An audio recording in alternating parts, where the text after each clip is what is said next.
Bonjour. Alors, aujourd'hui, on va parler, si vous voulez, de l'argent.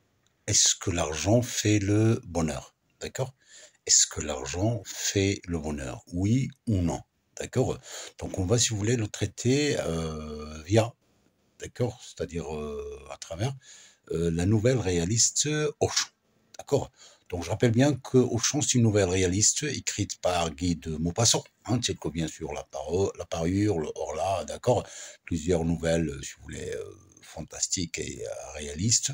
D'accord? Bien. Donc, Auchan, c'est une nouvelle réaliste, bien sûr, qui est écrite au 19e siècle, d'accord, par l'écrivain célèbre français, bien sûr, Guy de Maupassant. Donc, c'est à travers, si vous voulez, les contes de la bécasse, hein. Ça veut dire, nous sommes des chasseurs qui vont à la chasse, puis le soir, bien sûr, hein, après la cuisson d'accord, de certains, je sais pas moi, d'un certain gibier, on mange, puis on s'amuse, mais on raconte bien sûr les belles histoires du monde, telles que bien sûr, hein, ici, Auchan. Donc Auchan, bien sûr, c'est, je rappelle l'histoire, d'accord, c'est la nouvelle, si vous voulez, d'accord.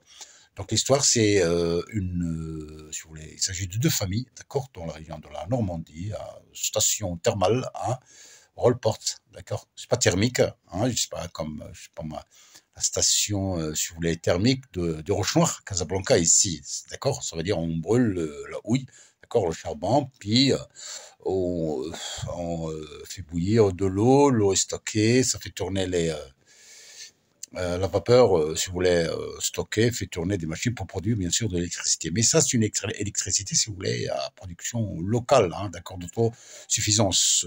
D'accord, ça veut dire que c'est faible. Mais l'énergie, nous, dont on dispose, c'est pas seulement des barrages, mais à travers, bien sûr, hein, une énergie, ça veut dire d'un câble qui arrive sous la mer, d'accord, de la France, des centrales nucléaires françaises. Donc, on a, si vous voulez, toujours de l'électricité, même si les barrages ne tournent pas, mais on a toujours, bien sûr, besoin d'eau de barrage, hein, pour l'agriculture, hein, d'accord, pour l'irrigation, hein, d'accord, c'est la vie. Bien. Donc, il s'agit, si vous voulez, dans la station thermale, d'accord, au Port, il s'agit de deux familles campagnardes, hein, d'accord, qui vivaient dans des masures, d'accord, dans des taudis, hein, ils vivaient misérablement, hein, en donnant à manger à leurs petits qui jouaient dans la boue, dans la saleté, hein, leur donner à manger je sais pas moi, de la bouillie, hein, de la purée de pommes de terre. Puis on leur donne manger jusqu'à satiété. C'est comme si, d'une façon ironique, comme dit Guy de Maupassant, c'est comme si on préparait ces enfants-là. C'est comme de la volaille, hein, qu'on prépare à vendre. Bien. Donc, c'est la famille misérable, c'est une nouvelle réaliste. Ça raconte, si vous voulez, la situation misérable de deux familles en pleine campagne, d'accord, qui vivaient dans la misère, de familles pauvres. Mais ça, c'est la situation sur l'incipit, hein, bien ce qu'on appelle l'incipit. Situation initiale. Pour la perturbation, ça veut dire qu'est-ce qui vient déranger, si vous voulez, cette situation bien, si vous voulez, paisible, hein, de deux familles dont les enfants jouaient à s'y méprendre, hein, on les confondait. D'accord. Donc deux familles, les Tuvache, hein, qui ont trois filles et un garçon, par opposément, hein, aux Valin. En deuxième famille, ce sont les Valin. Les Valin avaient trois garçons et une fille. D'accord? Bien. Alors, l'élément de perturbation, ça veut dire l'élément qui va, si vous voulez, changer, hein, sur cette situation initiale, c'est l'arrivée d'une femme très riche avec une voiture hippomobile, hein, l'équivalent, si vous voulez, d'une 4x4 d'aujourd'hui, hein, très belle 4x4 d'aujourd'hui, très belle voiture d'aujourd'hui. Donc, c'est une voiture hippomobile avec son mari, d'accord. Elle, d'abord, il venait de temps en temps jouer avec les enfants et leur distribuer sur dans la poussière, hein, les embrasser même s'ils sont sales, parce qu'elle, c'est une femme stérile, elle n'a jamais enfanté. Peut-être c'est son mari qui n'a jamais enfanté. Peut-être les deux, si vous voulez, n'enfantent pas. L'essentiel, c'est une histoire à eux. L'essentiel, c'est que Madame Dubière n'a pas d'enfant. C'est une femme qui n'a pas d'enfant. D'accord? Donc, elle cherche à en adopter un, sinon acheter. D'accord. Donc ici, il va, si vous voulez, faire l'usage de l'argent pour dire est-ce que l'argent a de la valeur. Donc l'argent ici, bien sûr, il a de la valeur. D'accord. Pourquoi? Parce qu'il a servi à Madame Dubien de vivre, si vous voulez, une vie de richesse, puis de pouvoir, si vous voulez, adopter un enfant, bien sûr, moyennant toute une grande somme d'argent. Donc Madame Dubière s'adresse d'abord. Donc ici, on passe, si vous voulez, au péripéties. Madame Dubière s'adresse d'abord à la famille des Tuvache. D'accord. Madame Tuvache refuse carrément, elle est, si vous voulez, en colère, où j'ai pas d'enfant à vendre, de la dignité, si vous voulez, de la fierté, hein, je sais pas, de l'orgueil, hein, il est totem, il est fier, j'ai pas d'enfant à vendre. Donc, Madame Dubière a été déçue. Donc, immédiatement, elle passe, si vous voulez, chez les Valin. Donc, bien sûr que Madame Tuvache ne peut pas, si vous voulez, adopter, pardon, donner à son enfant adopté. Pourquoi? Parce qu'elle a un seul garçon et 3 filles. Voilà. Si Madame Dubière avait demandé une fille, peut-être, hein, il aurait accepté. Alors, Madame Dubière passe chez les Valin. Les Valin, ils ont 3 garçons et une fille. Alors, Madame, voilà, elle a été bien sûr intelligente ici, et puis elle a 3 enfants, il a donné Jean à adopter, d'accord? Tandis que l'enfant je sais pas moi, qu'avait préféré Madame Dubière chez les Tuvache, c'est Charlot. Donc, Charlot n'a pas de chance d'être adopté par les Dubière.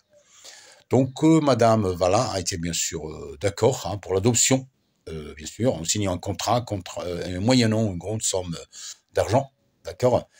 Et ils ont accepté, les Valin, ils sont devenus riches, hein, ils ont beaucoup d'argent, ils ont gagné beaucoup d'argent avec Madame Dubière, d'accord?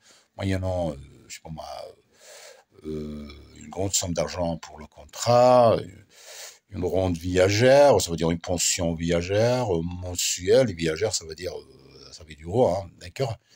Bien, donc ici, c'est Madame Tuvache, bien sûr, qui va s'indigner, qui va aller dans le petit village pour taper, je sais pas moi, dans les rues, sur les portes, pour leur dire que Madame Valin, c'est une femme indigne, si vous voulez, je sais pas moi, d'éducation, elle a vendu son enfant, moi j'ai pas vendu mon enfant, eux ce sont les pires, moi je suis, si vous voulez, la meilleure, etc., etc.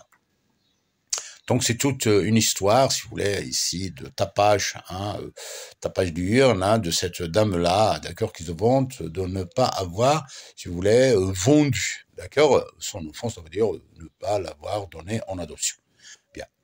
Madame Valin a donné son enfant, mais 15 ans après, bien sûr, son fils, hein, Jean, il est revenu médecin, d'accord, il est devenu très riche, et il va bien sûr, hein, demander la main de la fille la plus riche du village. Bien.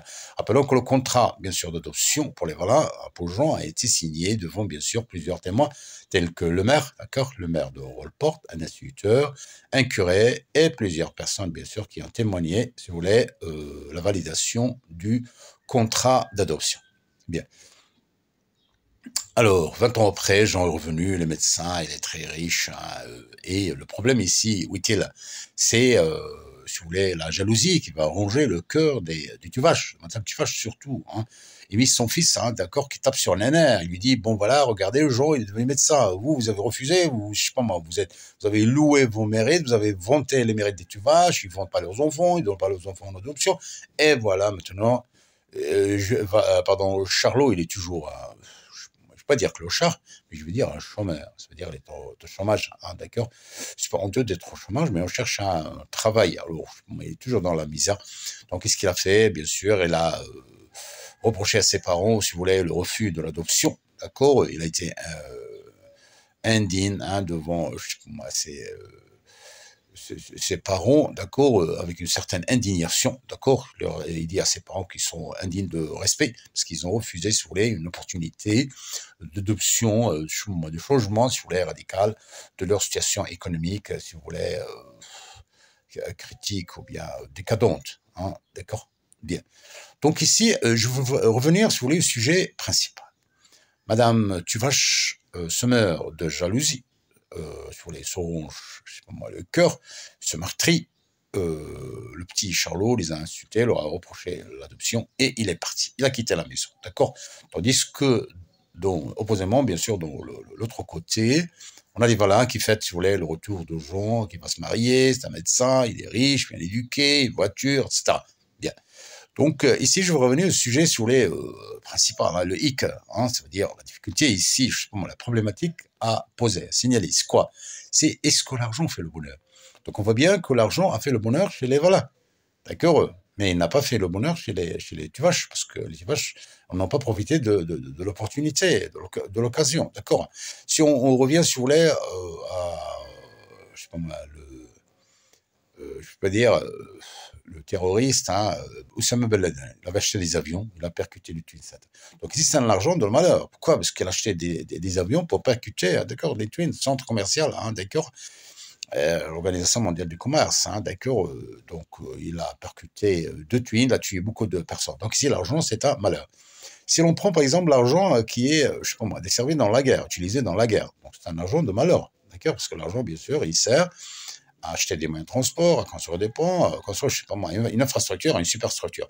Donc, je dis infrastructure, ça veut dire les ponts, les autoroutes, les barrages, tout ce qui est, les usines, tout ce qui est difficile, si vous voulez, à construire. Tandis que la superstructure, c'est ce qui est, si vous voulez, c'est le couronnement de l'infrastructure, de la civilisation, tel que le théâtre, d'accord, la poésie, les romans, je sais pas moi, les, recherches technologiques, hein, l'éducation, le chant, la chanson, la sculpture, c'est ça la superstructure. Donc la superstructure, c'est un couronnement, si vous voulez, d'une civilisation. Parce qu'une civilisation, ça pourrait bien apparaître, je sais pas moi, à travers certaines richesses, hein, une certaine technologie.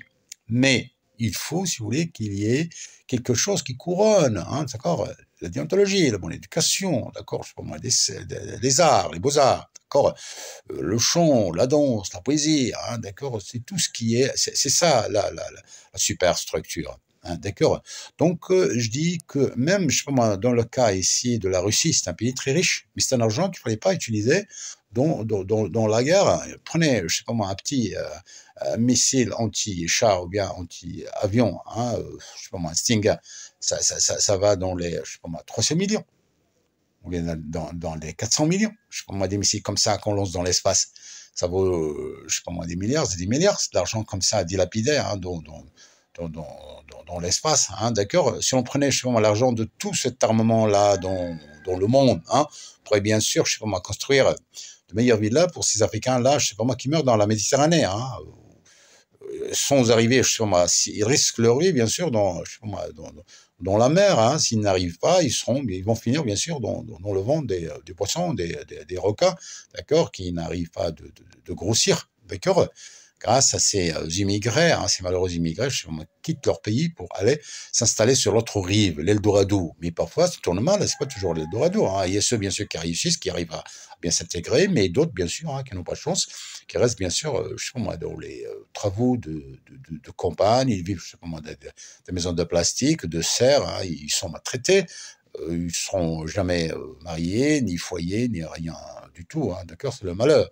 Donc c'est un bonheur pour ceux qui arrivent à s'intégrer, un malheur bien sûr pour ceux qui restent, je sais pas moi, de corps, qui n'arrivent pas à s'intégrer dans la société. Donc je rappelle bien que l'argent fait le bonheur, d'accord, mais parfois il fait le malheur.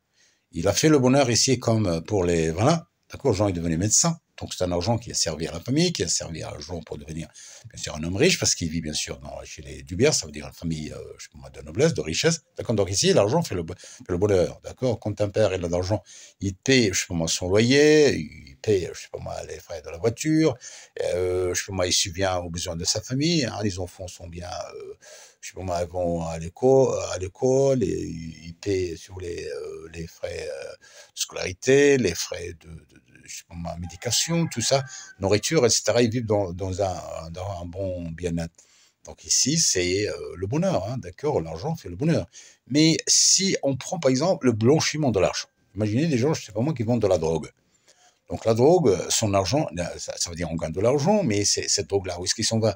Il s'en va bien sûr je sais pas moi, dans la société, entre des personnes qui, bien sûr, qui vont se droguer, qui vont tomber malades, qui vont commettre du crime. Donc ici, c'est un argent sale, d'accord. Même s'il fait le bonheur des uns, il fait le malheur des autres. Pour ceux, bien sûr, je sais pas moi, la plupart des gens qui, je sais pas moi, vendent de la drogue, peut-être, hein, ils se droguent pas. Pourquoi? Parce qu'ils savent très bien, je sais pas moi, le malheur de cette drogue. Mais ils gagnent, bien sûr, beaucoup, beaucoup d'argent. Donc espérons que l'argent fait toujours, hein, l'argent, si vous voulez, il faut gagner de l'argent, hein, d'accord, travailler et gagner de l'argent. Comme ça, c'est de l'argent, ça veut dire propre, d'accord. Mais si, je sais pas, vous allez dans, je sais pas moi, des mafias qui vendent soit de la drogue, je sais pas moi, soit des produits inhibés, je sais pas moi, des produits d'armement, hein, d'accord, des articles d'armement, je sais pas moi, je sais pas moi à quoi sert cet argent-là, hein, ça va servir, je sais pas moi, dans un armement, soit tuer les gens, soit faire une guérilla, soit je sais pas moi, attaquer des personnes comme ça, hein, des corps. Bon, alors, je rappelle, si vous voulez, grosso modo, que l'argent, hein, des corps, un bon capital, hein, de l'argent, ça sert, mais quand vous l'utilisez, un bon escient. Donc ici, l'argent, bien sûr, il fait le bonheur. Mais si vous utilisez l'argent, je sais pas moi, pour acheter des grenades, un armement, tuer des personnes, faire, je sais pas moi, des rébellions, etc., comme ça, donc c'est le malheur, hein, c'est pas le bonheur. La même chose, si vous voulez, pour le blanchiment d'argent, hein, d'accord.